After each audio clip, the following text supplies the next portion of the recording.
نحمده ونصلي على رسوله النبي الكريم أما بعد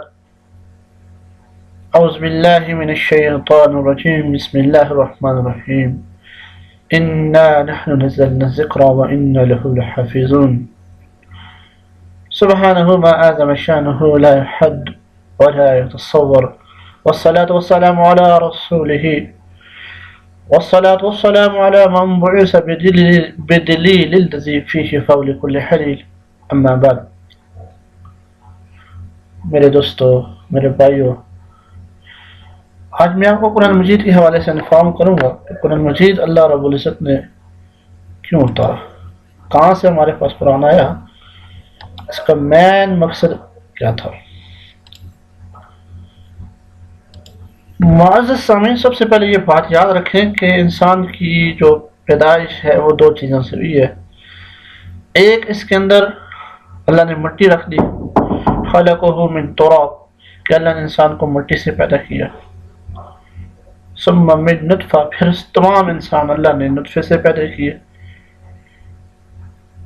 اور پھر اللہ نے اس کے اندر روح رکھ دی۔ آپ صلی اللہ علیہ وسلم سے سوال کیا گیا، یسألونک عن الروح، روح کیا چیز ہے؟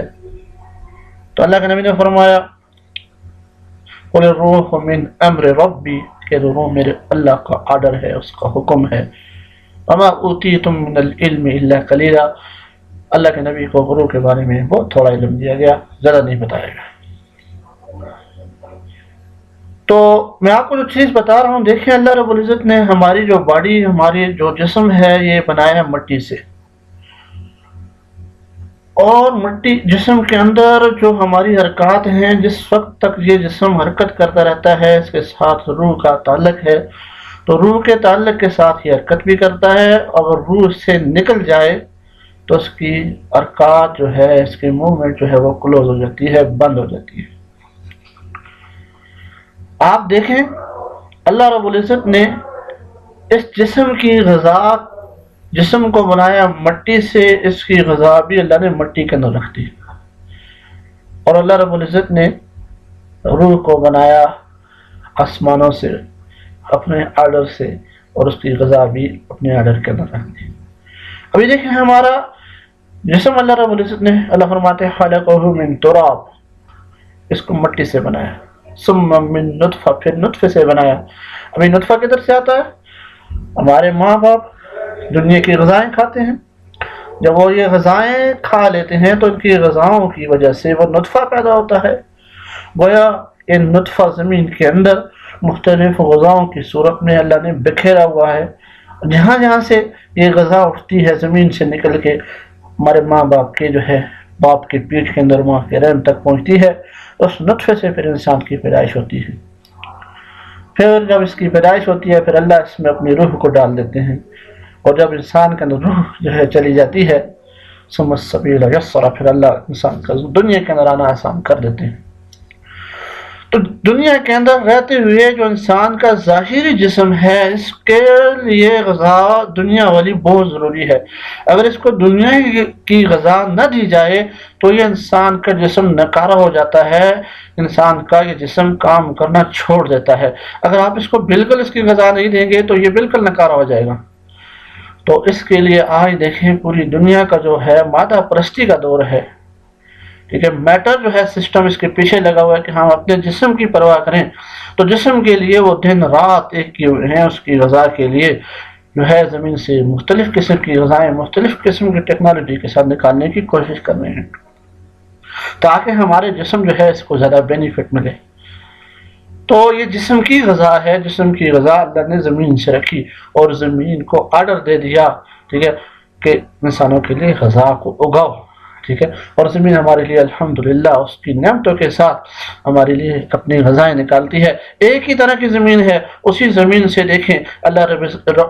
رب العزت سیب بھی نکال رہے ہیں، اس کا رنگ بھی جو ہے جدا ہے، اس کا جو ہے ذائقہ بھی جدا ہے۔ اسی زمین سے اللہ رب العزت سیب کے علاوہ انار بھی نکال رہے ہیں، اس کا رنگ کیسا ہے، اس کا ذائقہ کیسا ہے۔ اللہ سبزیاں نکال رہے ہیں، ان کا رنگ دیکھیں کیسا ہے، ان کا ذائقہ کیسا ہے۔ اللہ گندم کو نکال رہے ہیں، اس کا ذائقہ کیسا ہے، اس کا رنگ کیسا ہے۔ اسی طرح اللہ رب العزت مختلف غذاؤں کو زمین سے نکالتے ہیں۔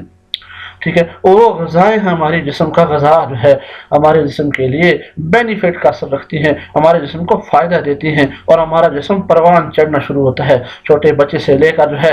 100 سال تک، 200 سال تک جتنی بھی انسان کی عمر ہوتی ہے وہ ان غذاؤں کے تھرو جو ہے وہ بڑھانا شروع ہو جاتا ہے۔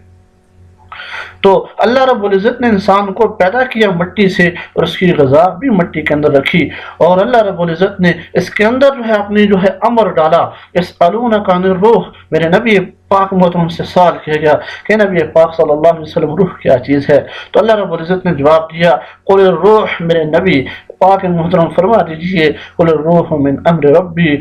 روح میرے رب کا آرڈر ہے، میرے رب کا حکم ہے، وما اوتیتم من العلم الا قلیلا، روح کے بارے میں آپ کو زیادہ علم نہیں دیا گیا۔ تو روح جو ہے اللہ نے آسمانوں سے بھیجی، تو ظاہر بات ہے جب روح آسمان سے آئی، تو روح جب آسمان سے آئی تو ضروری بات تھی کہ اس کی غذا بھی آسمان سے آئے، جس طرح جسم زمین سے نکلا اس کی غذا اللہ زمین سے نکال رہے ہیں، تو اسی طرح ضروری تھا کہ آسمان سے جب روح نکلتی ہے، روح آتی ہے، تو غذا بھی اس کی آسمان سے ہے، تو پھر اللہ نے اس کی غذا کا بندوبست بھی آسمان سے کیا، تو اللہ نے اس کی غذا کیا بنا دی؟ اس کی غذا اپنا کلام مجید بنا دیا، فرقان حمید کو بنا دیا۔ اللہ فرماتے ہیں کہ میں نے تمہاری روح کی غذا کو، الا بذکر اللہ تطمئن القلوب، خبردار آگاہ جاؤ دلوں کا ذکر، ٹھیک ہے،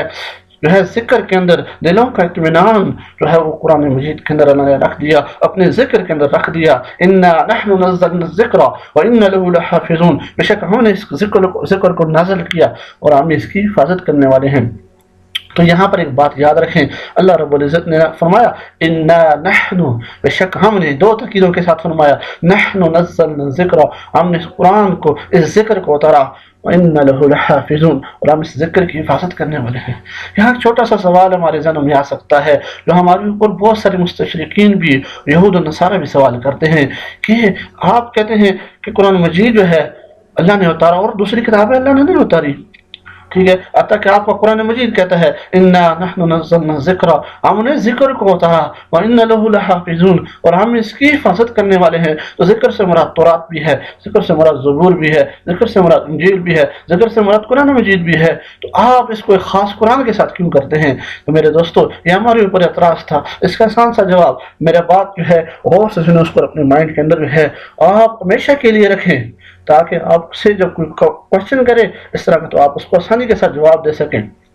تو اللہ رب العزت نے نزلنا کا جو ہے وہ ورڈ صرف اور صرف قرآن مجید کے لیے یوز کیا ہے۔ پورے قرآن کے اندر دیکھیں اللہ فرماتے ہیں کہ ہم نے تورات کو اتارا، انجیل کو اتارا، وہاں اللہ نے نزلنا کو ذکر نہیں کیا، لفظ انزلنا کو ذکر کیا۔ اور میرے بھائیو لفظ انزلنا جس کے اندر زے میں شدت نہیں ہے، جس کو زے یہ کہیں آپ یا زا کہیں، وہ مشدد نہیں، ٹھیک ہے، وہ ڈبل زا نہیں ہے بلکہ وہ سنگل زا ہے۔ اس کا مطلب ہے انا نحن نزلنا التوراۃ والانجیل، کہ ہم نے تورات اور انجیل کو اتارا، جس کے اندر زاد سنگل ہے، ڈبل زا نہیں ہے، تو اس کا مطلب ہوا کہ ہم نے دفعۃ واحدہ، ایک ہی دفعہ جو ہے تورات کو بھی اتارا، ہم نے ایک ہی دفعہ انجیل کو بھی اتارا، ہم نے ایک ہی دفعہ جو ہے زبور کو بھی اتارا۔ تو اللہ رب العزت نے تورات، زبور، انجیل کو دفعۃ واحدہ، یک بارگی، حضرت موسیٰ علیہ السلام پر، حضرت عزیر علیہ السلام پر، حضرت جو ہے عزیر علیہ السلام نے حضرت داؤد علیہ السلام پر اور حضرت عیسیٰ علیہ السلام پر، یہ تین کتابیں اللہ نے یک بارگی ان انبیاء علیہ السلام پر اتار دی۔ اور چوتھی کتاب جو ہے اللہ فرماتے ہیں نحن نزلنا الذکر، ہم نے ذکر کو اتارا۔ تو یہاں نزلنا صرف قرآن کے ساتھ آیا ہے، لیکن قرآن کے ساتھ اللہ فرماتے ہیں انا انزلناہ فی لیلۃ القدر، کہ ہم نے قرآن کو لیلۃ القدر میں اتارا۔ انزلنا وہاں بھی ہے، نزلنا وہاں بھی ہے۔ قرآن کو اتارنا دو طرح سے ہے، ایک اللہ نے ایک بارگی بھی اتارا، اور دوسرا جو ہے اللہ نے تھوڑا تھوڑا کر کے 23 سال کے عرصے کے اندر ہے قرآن مجید کو اتارا۔ تو یہ قرآن مجید کا اترنا ہمارے پاس جو ہے دو طرح سے آیا، ایک دفعہ آیا کہ اللہ نے رمضان کے اندر اللہ کے نبی محترم کے اوپر، آپ صلی اللہ علیہ وسلم کے اوپر ایک دفعہ پورا قرآن مجید اتار دیا، اور دوسرا جو ہے اللہ رب العزت نے 23 سال کے عرصے کے اندر تھوڑا تھوڑا کر کے اسب موقع، اسب جو ہے روایت، جہاں قرآن مجید کی ضرورت پڑتی اللہ رب العزت اس کو جو ہے تھوڑا تھوڑا کر کے اتارتے رہے۔ تو یہ قرآن کا ہمارے پاس آنا ہمارے لیے برکت ہے، ہمارے روح کے لیے برکت ہے، ہمارے جسم کے لیے برکت ہے۔ جس طرح ہم اپنے جسم کی جو ہے غذا کا اہتمام کرتے ہیں، اس طرح ہم اپنی روح کی جو ہے غذا کا بھی اہتمام کریں۔